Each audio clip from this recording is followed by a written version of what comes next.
Assalamu alaikum. Bismillahirrahmanirrahim. My name is Taiba and the top presentation is magnetic field. First of all, we see magnetic susceptibility plot at different pressures. In this graph, you can see that on x-axis temperature represents Yt and on y-axis magnetic susceptibility shown by Siam T centimeter per Kelvin per mole. The first curve of this graph shows that there was a gradually change occurs in magnetic susceptibility with the increase of temperature, and second curve shows that there was an abrupt change occurs with the increase of temperature. So this is the graph of magnetic susceptibility at different. Next are the key points of this lecture. First point is light perturbation of SCO, second one is application spin crossover, and third one overview of effecture. First of all, I will study light perturbation. What is light perturbation? In light-induced excited spin state trapping LIESST. The high spin and low spin transition is triggered by irradiating the sample. At low temperatures, it is possible to trap compounds in the high spin state, a phenomenon known as the LIESST effect. The compound can be converted back to a low spin state by irradiation with a photon of different energy. Irradiation of DD transitions of the low spin metal complex or MLCT absorption bands leads to population of high spins.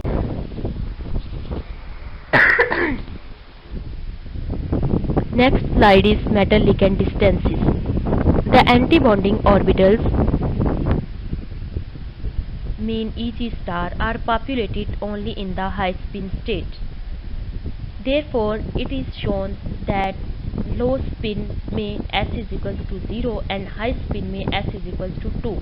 Means low spin state materials have not antibonding orbitals or antibonding electrons. Useful relationship is that 10 dq approximately equal to 1 over r raised to power n, where n is equals to 5 to 9. Here 10 dq is crystal field splitting energy. Next point is using the average R iron to ligand for SCO complexes, one can estimate that 10 dq low spin over 10 dq high spin approximately equal to 1.75. Important note is the iron nitrogen bond length and orbital overlap change upon SCO, and therefore 10 dq is different for the low spin and high spin states of the same complex. You know that when a ligand approaches a metal, then crystal field splitting energy becomes larger, and the bonds between the metal and metal ligand bonds are also. Next we see an example, which is propyl tetrazole 6B4BF4. A good example to illustrate the LIESST effect is above complex. The sample was irradiated with green light at temperatures below 50 Kelvin. Spin-alloy transition is promoted, which is 1A1 to 1 over 1. 1T1 excited state has a very short lifetime, decreasing the probability for the excited state to relax via double intersystem crossing to reach the 5T2 high spin state.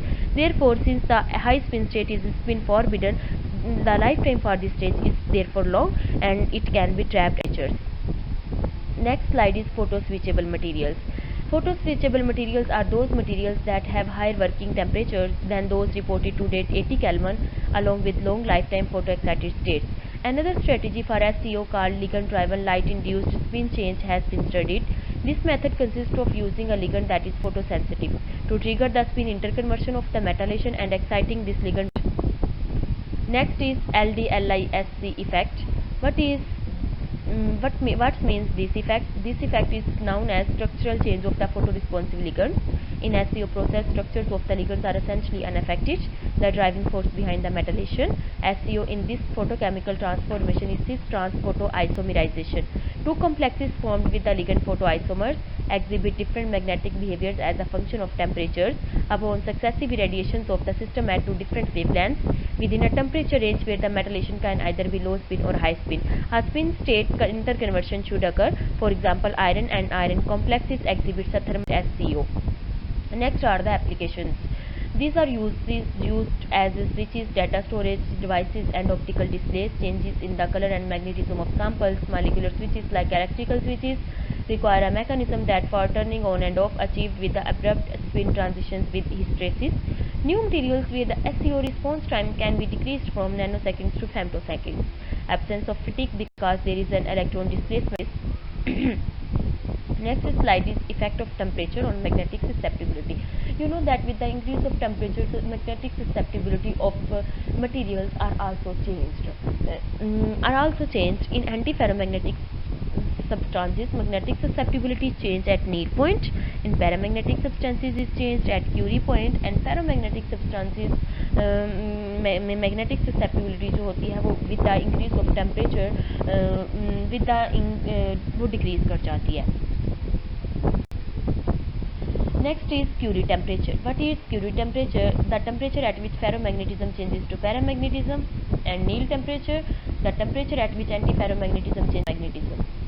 Next slide is Curie law. At this temperature, ferromagnetism changes to paramagnetism. Marie Curie established in 1895 that magnetic susceptibility is inversely proportional to temperature, means M is equal to C multiply B over T. Here M is the magnetization, B is the magnetic field, T is absolute temperature, C is the material specific Curie constant. This concept was initially proposed by Francis Marie Curie. Concept holds good for high temperatures and weak magnetic fields.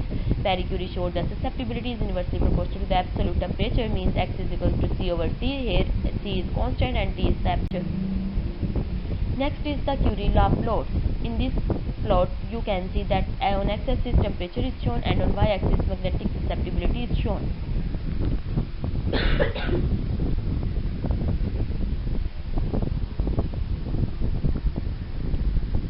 You see that magnetic susceptibility is with the increase of magnetic susceptibility with the increase of magnetic susceptibility temperature decrease, means magnetic susceptibility and temperature are inversely proportional to each other.